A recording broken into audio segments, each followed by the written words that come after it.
You check your number before you've even had your coffee, and it's higher than you expected. Again, yesterday you ate reasonably. You went for a walk. You did the things you thought mattered. So it's easy to land on the obvious explanation. It has to be food, something you ate or something you're about to eat. But for a lot of people after 60, the morning's number is already being shaped before the first bite of breakfast ever happens, by things that have nothing to do with what's on the plate. These are 7 ordinary morning habits quietly raising blood sugar after 60, and every single one leaves your breakfast exactly as it is. The coffee, the timing, the order things land in, what you reach for before you've even sat down. And the 7th one is the quiet one, the one that sets the tone for the other 6, which is exactly why it's saved for last. The food-only blind spot. Here's the assumption almost everyone over 60 is quietly working from. If breakfast is healthy, the morning is handled. Eggs instead of a pastry, water instead of juice, and the job is done. That assumption isn't wrong, it's just incomplete. Your blood sugar doesn't only respond to what you eat, it responds to timing, sequence, movement, hydration, and stress, stacked on top of whatever's on the plate. It's simply the rest of the picture nobody handed you, along with the food advice. Picture your morning as a handful of small dials, not one big switch. Food is one dial. It's an important one, but it's one of 7, and most people only ever learn to turn that single dial. The other 6 get moved anyway, just without anyone's hand on them. 2 people can eat the exact same breakfast, at the exact same table, and walk away with 2 different numbers, simply because one of them also drank a glass of water first, or slept better the night before, or ate the eggs before the toast. Nobody told you that, because most advice about blood sugar stops at the plate. That's the food-only blind spot, and it's why a genuinely healthy breakfast can still sit next to a number that doesn't match the effort. Why this matters more after 60. As the body ages, it typically clears a blood sugar rise more slowly than it used to. Insulin, the hormone your body relies on to usher sugar out of your bloodstream and into your muscles for storage, tends to work a little less efficiently as the years go on.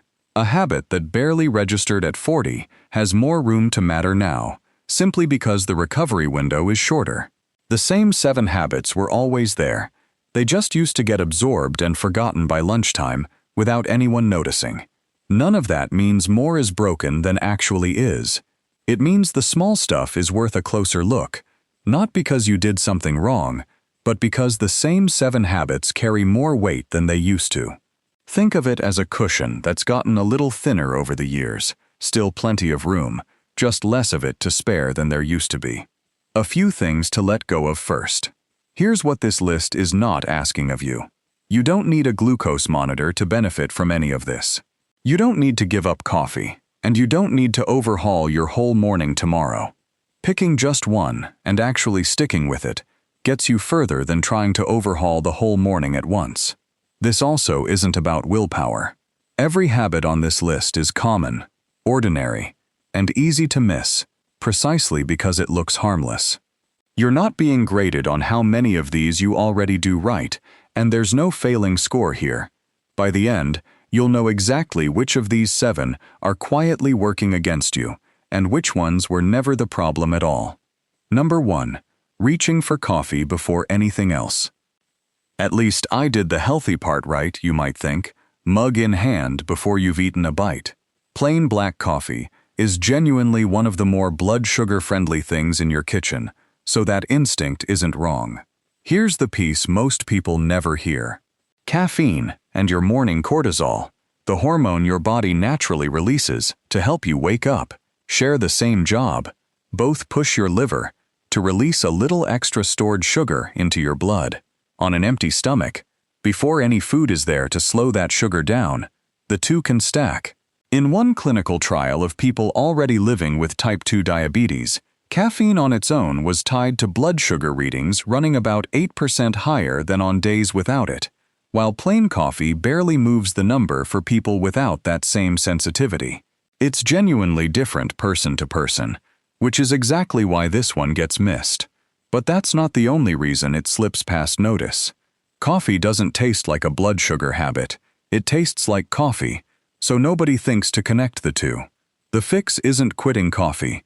It's simply not drinking it completely alone. Have it alongside breakfast, or right after, instead of 30 minutes ahead of it on an empty stomach, and that stacking effect has far less room to happen. Long-term, coffee drinkers actually tend to fare better on this front, not worse, so this was never about coffee being the enemy. One research group tracking coffee habits over several years found each additional daily cup was linked to roughly an 11% lower chance of developing type 2 diabetes down the road, which is worth remembering next time someone tells you to cut coffee entirely. It's about not drinking it standing alone with nothing else in your system. And the next habit is the one people think is doing the opposite of harm. Number 2, delaying or skipping breakfast too long. Skipping seems like the safe move. Fewer calories, less to worry about, one less decision. Your body reads it differently. Go too long without eating and your body treats it as a small emergency, releasing stored sugar from the liver, along with a burst of cortisol, to make sure you have fuel available. Your body is just doing exactly what it's built to do, only not in the direction you were hoping for. The result is a number that can climb from not eating almost as easily as it climbs from eating the wrong thing. And there's a second cost that shows up later in the day. Wait long enough and hunger stops being a mild signal and turns into an urgent one, which tends to end in a bigger meal, eaten faster than you would have chosen with a clear head. This isn't a case against fasting broadly. Some approaches to it are genuinely well studied. It's specifically about the habit of pushing breakfast later and later out of guilt or distraction, with nothing planned and no real endpoint, 10:30 sliding into 11, then past noon, before you've noticed. That drift is the part that catches people, not any single skipped meal on its own. A simple anchor fixes most of it. Eat something within roughly the first 2 hours of waking, even something small, a boiled egg, a handful of nuts, half of what you'd normally have. You're not trying to eat more. You're giving your body one clear, early signal instead of an hour of uncertainty, followed by a bigger, hungrier meal that spikes harder anyway. One signal beats an hour of guessing. But even eating on time doesn't help much if you're sitting perfectly still while you do it. Number 3, staying sedentary, right after waking. You thought skipping breakfast was the risky move, and it can be, but so is sitting down the moment you're up and staying there through the first hour. Muscle is where a large share of the sugar in your blood actually gets used. When a muscle contracts, even gently, it can pull sugar out of the bloodstream without needing much insulin to do it. Sit still, and that pathway sits idle too. Several studies on interrupting long sitting, including one specifically in older adults, found that breaking it up with light standing or a short walk measurably improved how the body handled sugar afterward, more than staying seated the whole time. Standing alone helped a little. Actual walking, even slow and short, helped more, which tells you it's genuinely the movement doing the work, not just being upright. You don't need a workout. 5 minutes of light movement, walking to get the mail, a slow lap around the kitchen while the coffee brews, tidying up while breakfast cooks, does real work here. If mornings are tighter on time or mobility, even standing up to stretch for 60 seconds every 15 or 20 minutes, instead of sitting through the whole hour, makes a measurable difference over staying seated straight through. The specific movement matters less than simply not staying still for the whole first hour. Set it right after you eat, and it does double duty, since your muscles are pulling in sugar from breakfast at the exact moment it's arriving. That's one dial turned without adding a single thing to your morning. It doesn't need to look like exercise to count. The next one is even smaller, and it happens before either of the first two. Number 4, not drinking water before that first cup of coffee. You wake up mildly dehydrated most mornings, simply from 8 hours without a sip, and most people go straight for coffee without addressing that first. Dehydration nudges up 2 hormones, vasopressin, the hormone your body releases to hold on to water when you're running low, and cortisol, both of which can push blood sugar higher on their own, on top of anything else going on that morning. In one pilot study, people who drank more water were able to lower their fasting blood sugar somewhat, compared to their own usual habitually low intake, tied to a drop in the same dehydration-related hormone. It's a small study, and water isn't a cure for anything, but it's also the easiest habit on this entire list to add. No app, no tracking, no decision to make in the moment, since you already know it's coming before you're even fully awake. One glass, before the coffee, before anything else. Room temperature or cold, plain or with a slice of lemon. It doesn't matter which. It takes 15 seconds and costs nothing.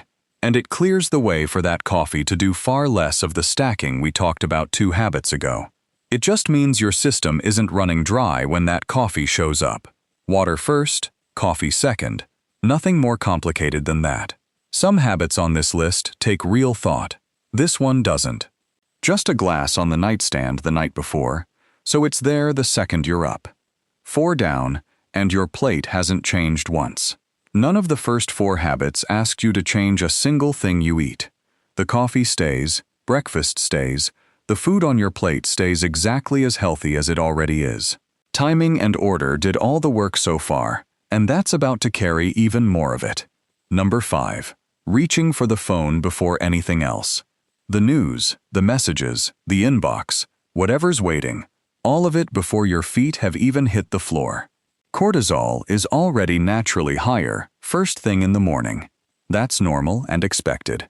Real stress on top of that, even the mild kind that comes from scrolling through upsetting or urgent messages before you've had a chance to get your bearings, adds another push in the same direction. The 2 effects layer instead of canceling out. This one is genuinely hard to picture, because stress doesn't feel like a blood sugar habit. It feels like just checking your phone. But the body doesn't separate emotional stress from physical stress especially well. The hormone response looks similar either way. A worrying email and a hard flight of stairs can trigger a similar cortisol response, even though only one of them feels physical. You don't need a meditation practice to fix this, and nobody's asking you to give up the news. Just give yourself 10 minutes first, coffee, a stretch, looking out the window, before the phone comes off the nightstand. 10 minutes where your morning starts on your terms instead of whatever's waiting in your notifications. Small, and it costs you nothing you were using anyway.